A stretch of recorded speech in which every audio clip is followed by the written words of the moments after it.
Welcome students. So, today is the 5th lecture in the course Biomolecular Spectroscopy.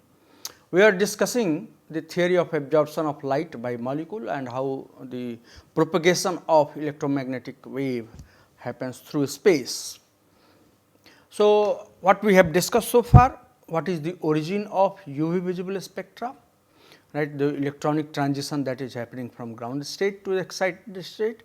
To understand the energy level diagram and transitions, we also discussed the Jablonski diagram, where we discussed that how electronic states are distributed, and then in electronic states how vibrational states are there, and then within vibrational state how rotational states are there. And then we in the Jablonski diagram we also discussed different time scale that are for different processes like absorption, the non-radiative process, internal conversion, then we discussed about fluorescence, we discussed about phosphorescence, the intersystem crossing, the delayed fluorescence and all those.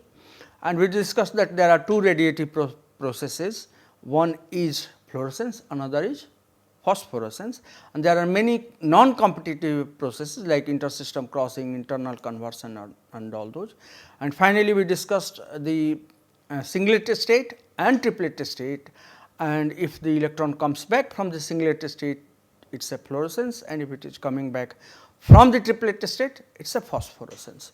So, we ended with this discussion, and to build up on this discussion, we will start with taking some of the chemical or biomolecular system, how these things happens.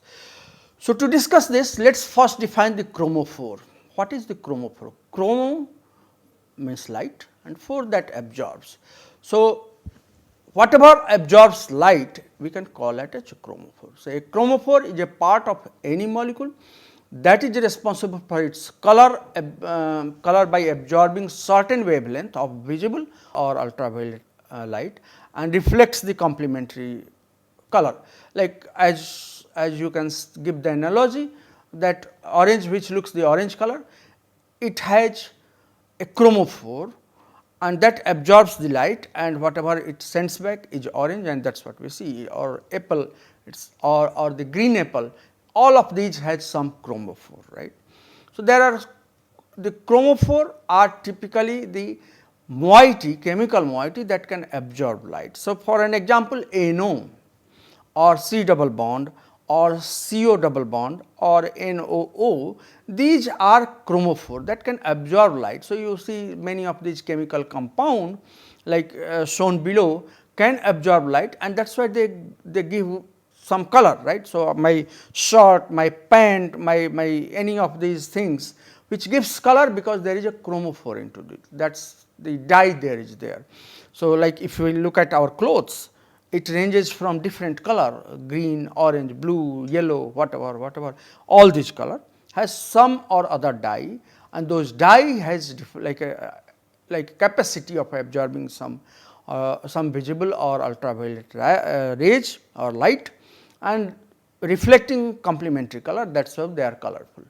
So, like a phthalocyanine dye is a dye that absorbs the light, and that is why it is chromophore. Or azo dye, for an example, it absorbs some light, it is a chromophore. So, how this absorption happens? To understand this very clearly, I just want you to refresh your knowledge for something called molecular orbital theory, that you have studied in your BSc or MSc. So, suppose we take this molecule called oxygen. Now, like you know, O is oxygen is 816. So, if you write the electronic configuration 1s2, 2s2, right, 2p4. So, in the 4 you have the electronic distribution something like this. This is electronic distribution, but when one O meets with another O, it is called molecular, right, molecule, oxygen molecule. Now, to explain how the electrons are distributed in that molecule, it is called molecular orbital. So, if you look at that molecular orbital, now you have a sigma bonding and sigma anti-bonding, pi bonding, pi anti-bonding and all those, right. So, if you look at oxygen, what happens, I cut the long story short, I just want you to focus here, there are unpaired electron, right, and this is again anti-bonding has a empty orbital. So, 2s2 and 2p4, 4 electron, 2 here, 1 here, 1 here, right, and for the other oxygen molecule is also coming from here. So, this makes the molecular orbital, these are say each atom and this is the central one is molecule. So, molecular orbital is made and this is the electronic distribution in this molecular orbital. So, if you look at, if you shine the light, there is a finite probability from this bonding orbital can go to non-bonding or anti-bonding orbital and that is the absorption that happens. So, if you shine the light, electron can move from here to here or here to here, right, that is what absorption that happens. To give you a simple example of the formaldehyde, which is HCHO, right. So, here are electrons here for O and here double bond has 2 electrons and this is empty, right. So, it is a finite probability that one of the electron can move from here to here or the other electron can move here to here, right. So, that is what transition is happening if it is a double bond because it is unsaturated. So, there are two transition that is possible, N non-bonding to pi star, that is anti-bonding, or pi to pi star, these transitions are possible.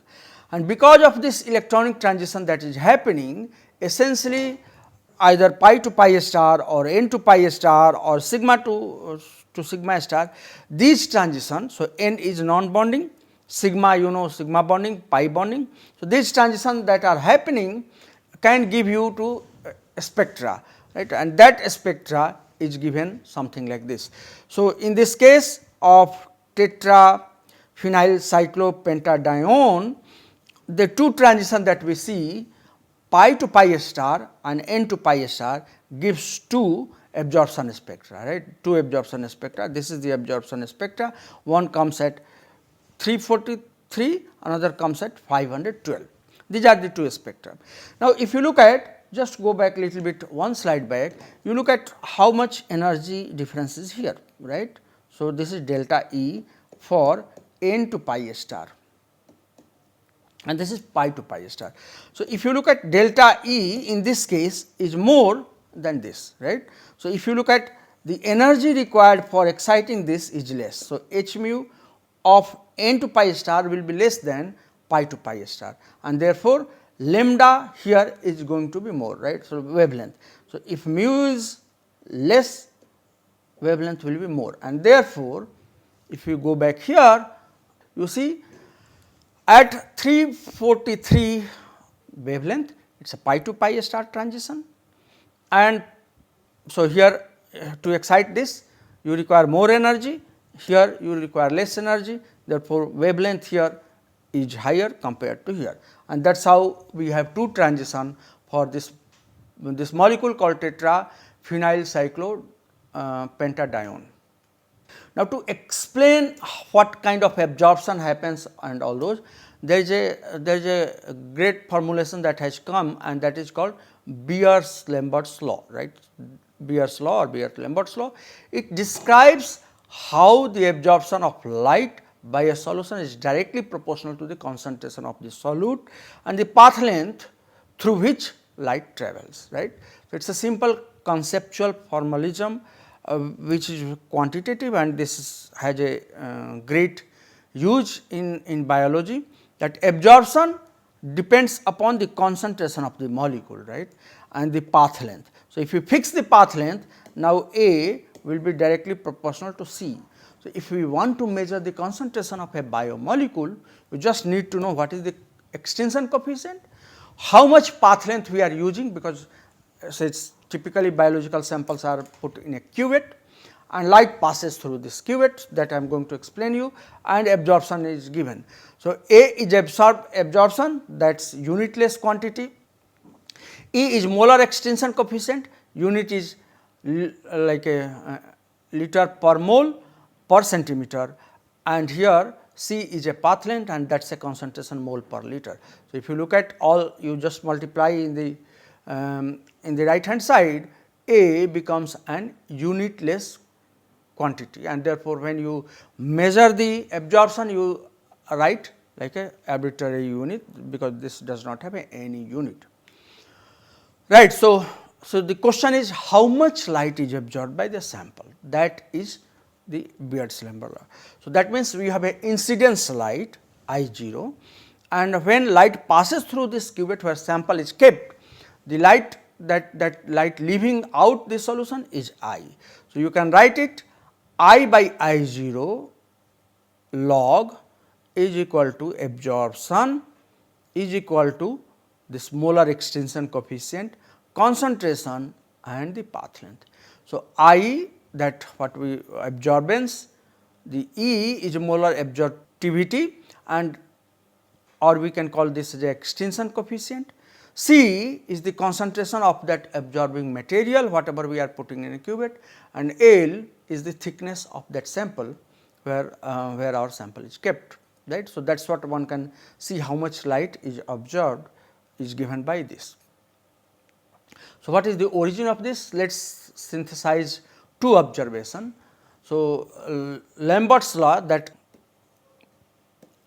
said that absorption is proportional to the path length of the light through absorbing medium. So, here A is proportional to the L. What is the path length of the light? That is what given by Lambert's. And in 1852, the Beer said that absorption is proportional to the concentration of the absorbing substance. So, A is proportional to the C, and the combined law shows that these two factors, the path length and the concentration, both are important for affecting the absorption of a monochromatic light. So, what is the significance? This linear relation is crucial for determining unknown concentration through absorbance measurement, right. So, one can just measure the absorption, and for that absorption we can get the concentration of the molecule that is there. The only we have to say in those cases we have to put this L as a constant. So, A will be proportional to the C if we put other things constant. So, unknown concentration C can be measured through this spectroscopy absorption. So, this is typically arrangement of the instrument that we have. This is the lamp or laser light source. Now, it passes through monochromator. Light source can have a different wavelength or it goes in different direction. So, we put the prism or grating to make it collinear or in one direction, and then we have a opening or grating, and then we have a sample put in some quartz cuvette. Here is my light, that is incidence light I 0, and when it passes some light is absorbed, which is called I. So, after this it is I, and then we have a detector which is photomultiplier tube or photodiode. So, that is what happens. So, here in a simplistic term we have an incidence light I 0, sample is kept of a cuvette of path length L, and this is transmitted light. So, intensity of light before and after passing through this solution is determined through the use of variety of detectors. Detectors can be photomultiplier tube or photodiode. So, that is what is the schematic. Here we have a source, light source, the entrance slit, dispersion device, exit slit. This is the whole monochromator unit.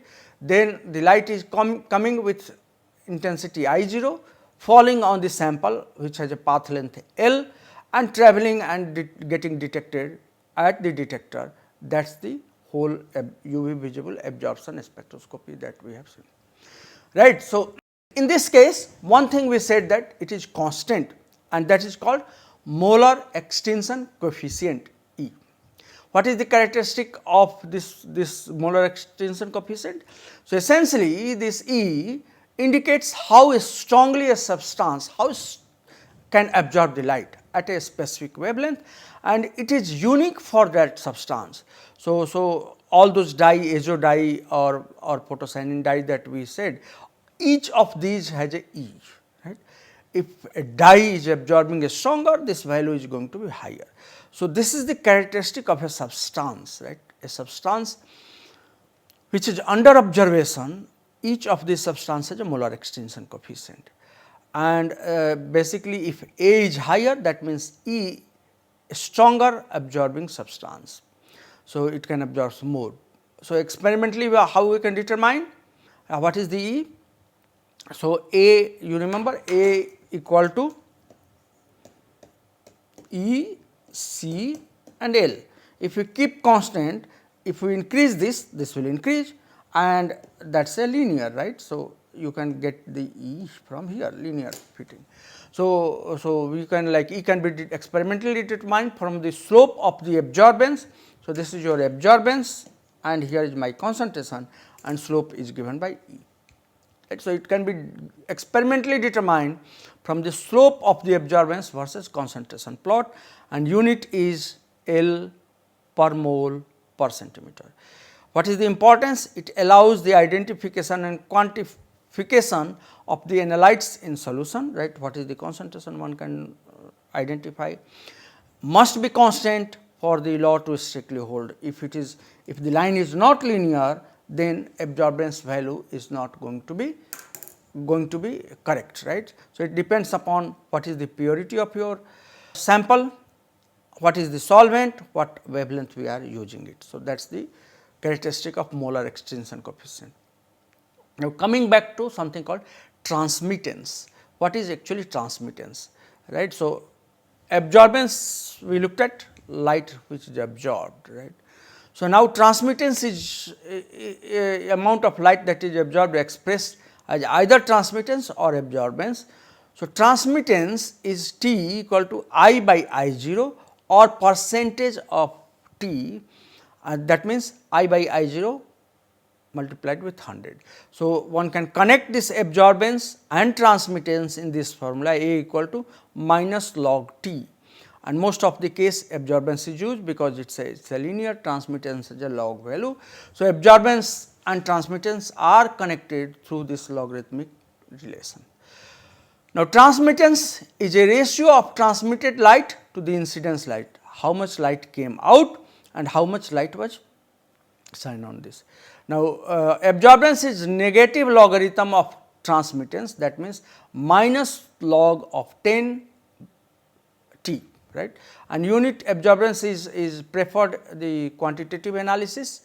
Utility absorbance is preferred as a quantitative analysis because it is directly proportional to the concentration, unlike transmittance. If you transmittance you look at this logarithmic relation. So, you can plot in terms of transmittance as well, but since absorbance is simple, it is a linear, we use absorbance for quantitative analysis of any substance. So, that is what one can see it. So, see if we are increasing the concentration, and this is the transmittance or transmission, say we are starting with a C and we are putting the light here 100%, coming out light is 50%. Now, if you put it to C, it is 100%, comes out to be 25%. Then if you have a 3C, 12.5%, 4C, put 100%, comes out 6.5%. So, if you plot the concentration versus transmittance, its curve is going to be like this, and what we looked at in case of absorbance, it was linear, right. So, transmittance one can plot I by I 0 e to the power k b c, again C is a concentration, extinction coefficient and path length. So, amount of light absorbed is proportional to the number of absorbing molecule through which light passes. A equal to minus log T, that is a minus log I by I 0 or log I by I 0, that is what is the relation between transmittance and absorbance, and you can even plot the transmittance by this relation. So, each concentration here is changing and one can get it the correlation. So, extinction coefficient also differs at different wavelength and it is a characteristic of molecule under investigation. So, here is a concentration, you can plot it and you can find it out the relation of concentration.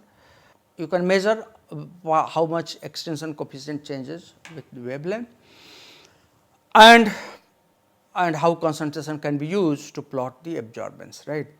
So, now let me summarize quickly what we have discussed. We have discussed that molecule can absorb, which is the molecule that absorbs in UV visible light, it is called chromophore.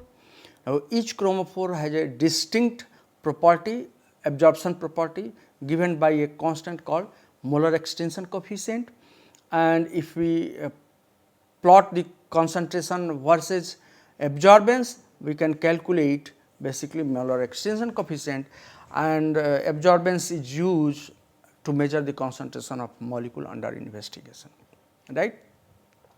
So, now coming back to the protein molecule, for biomolecule protein is the most common things that we can think of. So, you see your blood is red, right, there is just something in the blood that can absorb, and basically most of these this is the cofactor, because protein has 3 amino acids which can basically absorb tryptophan, phenylalanine and tyrosine, but very strongly absorbing moiety is a cofactor in hemoglobin, it is a heme that absorbs. So, here is the UV visible spectrum of serum albumin. If you look at this, is serum albumin does not have that cofactor heme, but they have a tryptophan, tyrosine and phenylalanine. One can see the absorption of this molecule. So, essentially in case of protein, either the amino acids, the residue in the protein that absorbs, and if you look at the structure, I was talking to you about the unsaturated bonds. This is our tyrosine, right. Yeah.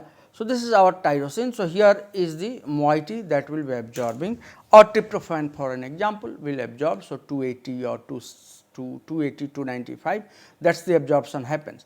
So, in albumin these are the residue that absorbs and give rise to this kind of spectrum. Here is the molar extinction coefficient versus wavelength that we have plotted. So, like that is what one can see it, this is the UV visible absorption of the albumin at different wavelength. Now, absorption at 280 is frequently used to measure the concentration of a protein, because these are the 3 amino acids that we talked, these are chromophores, phenylalanine, tyrosine and tryptophan. The other chromophore which is present in each of the peptide bond, and that can be right in the peptide bond CONH, right.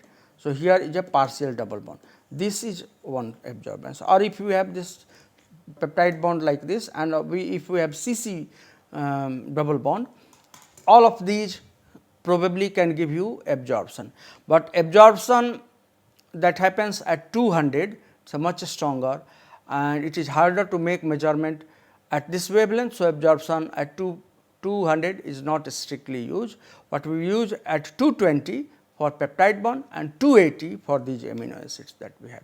So, absorption of these 3 amino acids, tryptophan has a high molar extinction coefficient compared to tyrosine and then in phenylalanine. So, among these three amino acids, the tryptophan is the strongest absorbing residue compared to tyrosine, and minimal is phenylalanine.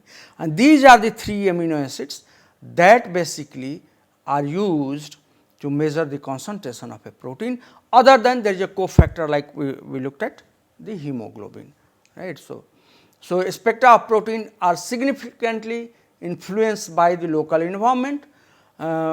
If it is the pH is changed, if it is buried or exposed, that influence the environment. Spectra due to electrical phenomena, so that structure features determine the local charge distribution. If these like how they are buried or exposed and what residue surrounds them also dictates how much absorption happens. Dielectric constant also strongly influence the spectra, and chromophore buried inside the core of a protein will be different than exposed. If a tryptophan is exposed, that certainly can give you more absorption value than the chromophore that is buried. Right. So, that is actually you can use this elegantly. If a protein is having alpha helix, you see the absorption that is coming here, and if you denature the protein, you get the spectra much higher intensity. Spectra profile remains same, but spectral absorption is higher. So, one can look at the transition happening from a helical structure to a random coil structure just by looking at the how the absorption spectra is changing. So, that is what was published, and one of the use of other than measuring the concentration, look at the structural perturbation that is happening because of the unfolding of the residue. And similarly, we can use the UV visible spectra of nucleic acid. You see bunch of these bonds are unsaturated: pyrimidine, uracil, thiamine, cytosine, purine, adenine and guanine. All these absorbs at 260 nanometer. In protein, dominance absorption was at 280, here the dominance absorption is at 260. So, we will continue this discussion in the next lecture. That is all for today in this class. I will just start looking at the distinct absorption pattern between an amino acid versus the nucleic acid bases. Thank you very much, and we look forward to have you in the next class. Thank you.